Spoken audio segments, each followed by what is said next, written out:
Vous avez déjà vu 1 million de dollars en liquide? Bien. Monsieur travaille dans les herbes et l'exportation diverses. Alors, 1 million de dollars, ça ressemble à ça. Maintenant, vous aurez vu 1 million de dollars. Hey guys, you can get a translation there. They will give you a headset. Ok? 1 million de dollars, ça ressemble à ça. La Federal Reserve, qui imprime beaucoup de dollars, comme vous le savez, a imprimé ce cube de 1 million de dollars. Ok. Mais on va monter un petit peu, d'accord? Là, à votre avis, il y a combien? Allez, sortez-moi des chiffres. Il y a combien? 10? Non, c'est plus. Combien? Bon, là, ce n'est que 180 millions. 180 millions de dollars, c'est une saisie de la douane mexicaine. Je vous laisse imaginer dans quel business ils ont saisi ça. Indice, c'était pas les avocats. 180 millions de dollars. Ok, mais il y a mieux. Là, il y a combien à votre avis? Allez, sortez-moi des chiffres. 10 millions? 1 milliard, c'est plus. 50 milliards. 50 milliards, c'est plus. On est en dollars. Non, 1000 milliards. Petite coquine. Là, vous avez 143 milliards de dollars en bons du trésor. C'est une saisie de la douane italienne à Chiasso. Chiasso, c'est à la frontière entre l'Italie et la Suisse. En 2009, vous tapez ça sur internet, l'affaire financière de Chiasso. Chiasso, ça s'écrit CH. En 2009, vous avez deux ressortissants japonais de 50 ans qui se sont fait intercepter par la douane avec ça dans leur mallette. Et là, vous voyez la mallette, c'est la vraie mallette. La mallette en cuir. Ils avaient 143 milliards de dollars en bons du trésor.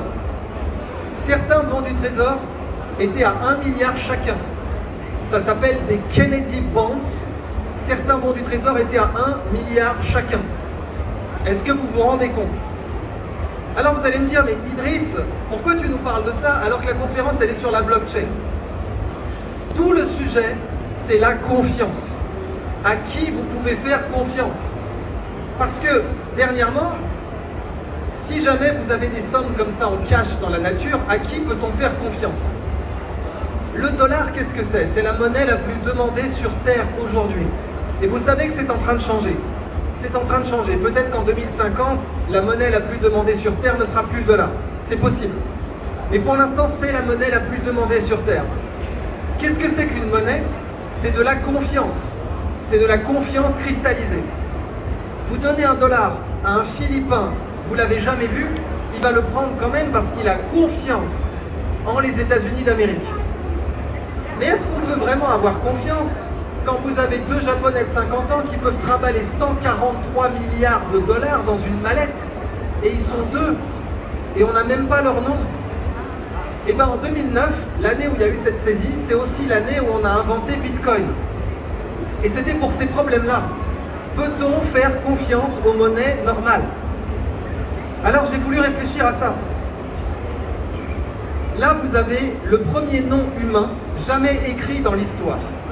Le premier nom d'un humain qui a été écrit dans l'histoire, ce n'est pas un poète, ce n'est pas un diplomate, ce n'est pas un roi, c'est un comptable. Il s'appelle Kushim. Là, ça s'écrit Kushim, c'est du sumérien. C'est une tablette retrouvée à Uruk. Uruk, ça a donné le mot Irak. Uruk, Irak. Et cette tablette, c'est un comptable qui signe un reçu. C'est un reçu. Et vous voyez sur la tablette ce qu'il a reçu. Qu'est-ce qu'il a reçu? Du blé. Et à côté, vous avez la quantité. Et à côté, vous avez la qualité. Donc vous avez la quantité, c'est les points noirs. Et vous avez la qualité au-dessus. Et Kushim signe une tablette qui dit « J'ai bien reçu cette quantité de blé dans cette qualité ». Ça, c'est l'ancêtre de la monnaie. Avant la monnaie, vous aviez les reçus. Parce que vous pouviez payer vos impôts avec du blé.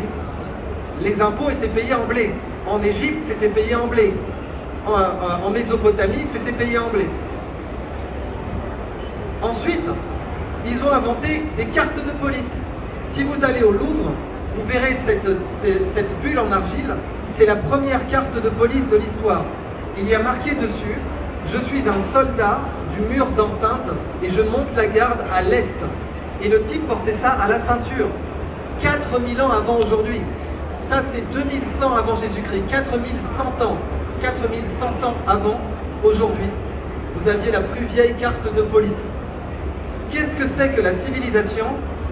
C'est la confiance. Une civilisation commence à exister quand vous pouvez faire confiance à quelqu'un que vous n'avez jamais vu. Dans une tribu, vous ne pouvez faire confiance à quelqu'un que si vous connaissez son visage.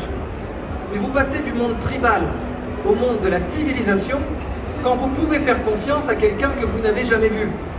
Regardez cet événement. À l'âge de pierre, on n'aurait pas pu l'organiser. Là, on a des gens qui se font confiance, qui mangent de la nourriture faite par quelqu'un d'autre, qui laissent entrer des gens sous une tente géante. Pour faire un événement comme ça, il faut un haut niveau de civilisation. Et pour avoir un haut niveau de civilisation, il faut un haut niveau de confiance. Quand on perd la confiance, on perd la civilisation. Et bien, quand les premières civilisations ont été créées, elles ont inventé des technologies de la confiance. Par exemple, ça, c'est un titre de propriété. Chez les Sumériens, quand vous achetez une maison, vous avez ce cône en argile avec un trou et vous le mettiez sur un poteau de bois. Vous aviez un poteau de bois au centre et vous mettiez ça pour montrer que la maison vous appartient. Et vous le mettiez bien au milieu parce que vous étiez fier d'avoir affiché votre titre de propriété. Toutes les civilisations qui se sont développées ont développé des nouvelles technologies pour distribuer la confiance. Et ça, c'est l'ancêtre de la monnaie. Avant, et de l'écriture aussi, avant l'écriture, quand on voulait céder un troupeau, par exemple, un troupeau de vaches ou un troupeau de moutons, on faisait une boule en argile et on mettait des jetons dedans qui représentaient le nombre d'animaux. Donc vous aviez comme une tirelire. Vous aviez une boule en argile et devant vous voyez les petits jetons. Et sur les jetons, on mettait un taureau, une vache, un mouton, etc. On mettait tout ça dans la bulle et quand on devait vérifier, on cassait la bulle. Et petit à petit, ça a pris 500 ans, petit à petit, ils se sont dit ça serait bien d'écrire directement sur la bulle d'argile ce qu'il y a dedans. Il y a 100 moutons, il y a 100 taureaux, etc. Et c'est comme ça que l'écriture est apparue. Ce n'est pas l'écriture qui a inventé la comptabilité, c'est la comptabilité qui a inventé l'écriture. Et là, vous avez l'évolution des écritures. Regardez en haut à gauche, vous avez la lettre A. Vous avez toute l'origine de la lettre A. Au départ, c'était une tête de taureau. Et ensuite, petit à petit, elle a évolué pour devenir Aleph, Alif. Ça, c'est chez les sémitiques. Ça a donné Alif en arabe, Aleph en hébreu. Et ensuite, ça a donné Alpha en grec et le A aujourd'hui. Mais c'était une tête de taureau au départ. Parce que l'écriture a été inventée par la comptabilité. Alors, les toutes premières monnaies, elles ressemblaient à ça. C'était des jetons qu'on donnait en Crète pour un ouvrier pour un mois de travail. Un mois de travail, il avait un jeton comme ça et il pouvait ensuite acheter quelque chose. C'est l'ancêtre de la monnaie. Et puis la vraie première monnaie, c'est en Turquie, c'est en Anatolie. Elle est inventée par le roi Crésus, le roi mythique, il a vraiment existé. Crésus. Et Crésus, il avait un fleuve qui était bourré d'or. Et ce fleuve, il existe encore en Turquie, il s'appelle le Pactole. C'est pour ça qu'en français, on dit toucher le Pactole. Le Pactole, c'est un fleuve en Turquie qui avait beaucoup de poussière d'or. Et avec ce fleuve, Crésus a frappé les premières monnaies officielles. Et déjà à l'époque, il n'avait pas mis 100% d'or. C'était moitié or, moitié argent, pour faire plus de monnaie. Donc dès le début, il y a eu des dévaluations, dès le début, il y a eu de la triche avec la monnaie. Et dans l'Empire romain, quand vous avez eu l'empereur Constantin qui a instauré la religion chrétienne à Rome, eh bien, ces soldats n'avaient plus confiance en la monnaie. Parce que la monnaie, les Romains ont beaucoup joué avec la monnaie, ils ont beaucoup dévalué la monnaie. Les soldats romains n'avaient plus confiance en la monnaie.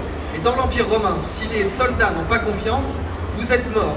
Les empereurs ont été assassinés plusieurs fois par leurs propres soldats parce qu'ils ne pouvaient pas les payer. Alors Constantin a inventé une monnaie en or massif. Et massif en latin, ça se dit solidus. Solidus. En anglais, on dit solid gold. Solid gold. Solidus en latin. Cette monnaie en or massif, c'est de là que vient le mot soldat.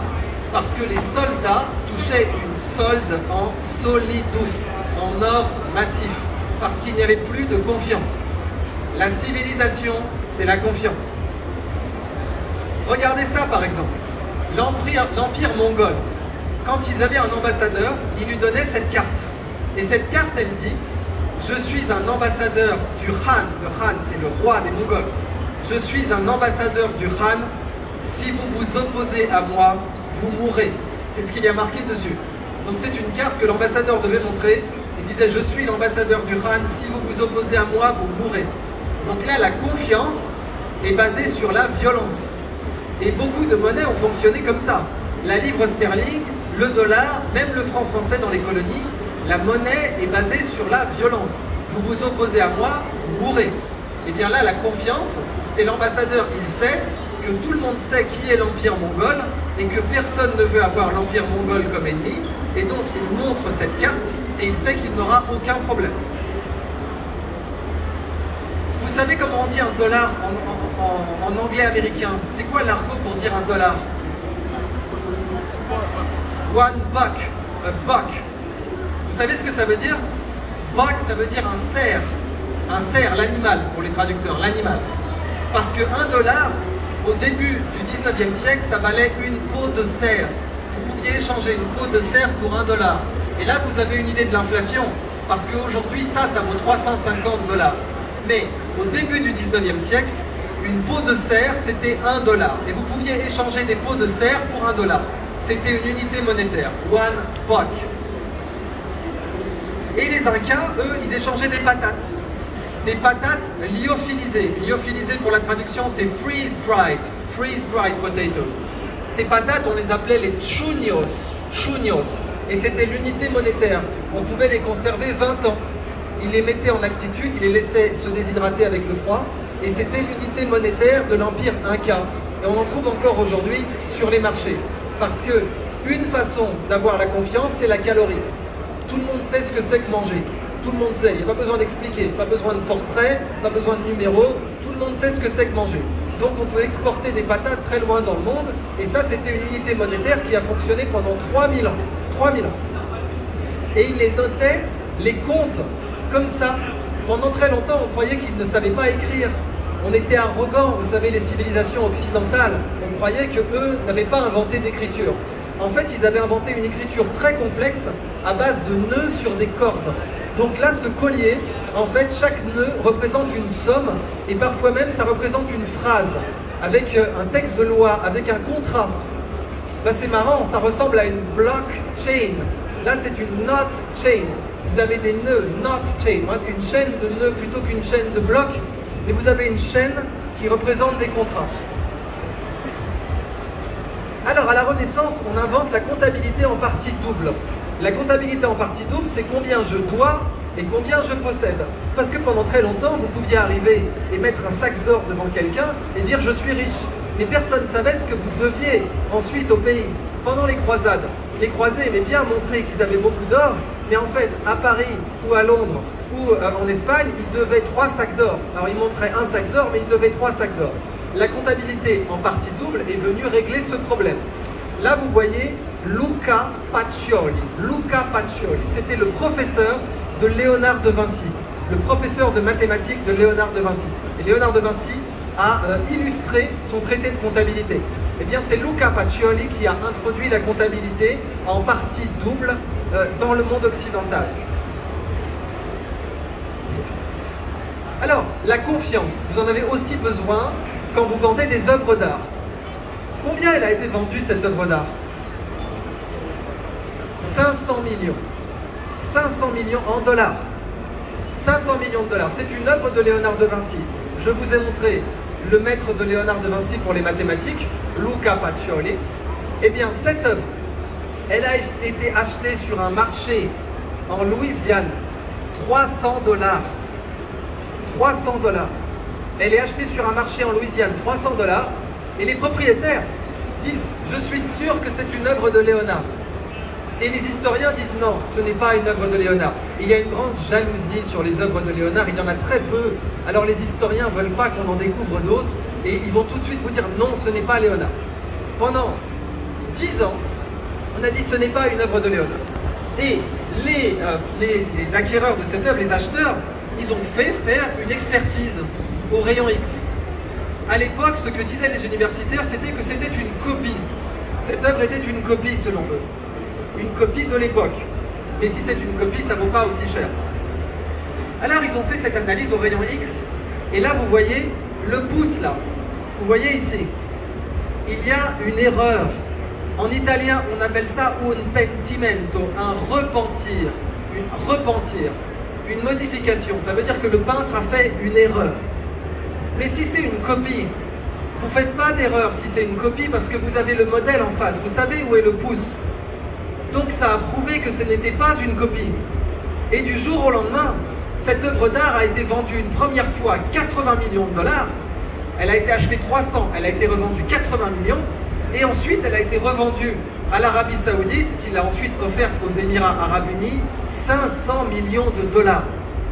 Quelle est la différence entre l'œuvre qui est achetée à 300 dollars et l'œuvre qui est revendue à 500 millions? La confiance, l'authentification. Et la blockchain, ça sert à ça. Pour un NFT, pour une œuvre d'art ou pour un contrat, l'authentification est immédiate. La civilisation, c'est la confiance. Alors, mon avant-dernière slide. Quelle est la partie la plus importante de ce billet? Quelle est l'information la plus importante sur ce billet de banque? Le numéro de série, absolument. Le numéro de série, bon là c'est 000 parce que c'est un spécimen. Le numéro de série, c'est l'information la plus importante sur un billet de banque. Si jamais votre billet est détruit et qu'il vous garde, il vous reste le numéro de série, vous pouvez le faire remplacer à la banque. Dans la plupart des monnaies de réserve, le dollar, le yen, le franc suisse, la couronne norvégienne. Qu'est-ce que c'est qu'un billet de banque? C'est un numéro de série avec plein de protections. Un hologramme, un filigrane, des micro-points, micro-dot en anglais, micro-dot, micro-points. C'est des techniques de sécurité. Qu'est-ce que c'est que la blockchain? Eh bien, la blockchain s'est dit, on n'a pas besoin du papier. On prend un numéro de série et on va coller au numéro de série la liste de tous les propriétaires, la liste de tous les comptes par lesquels il est passé depuis qu'il existe. Et cette liste, elle s'appelle la blockchain.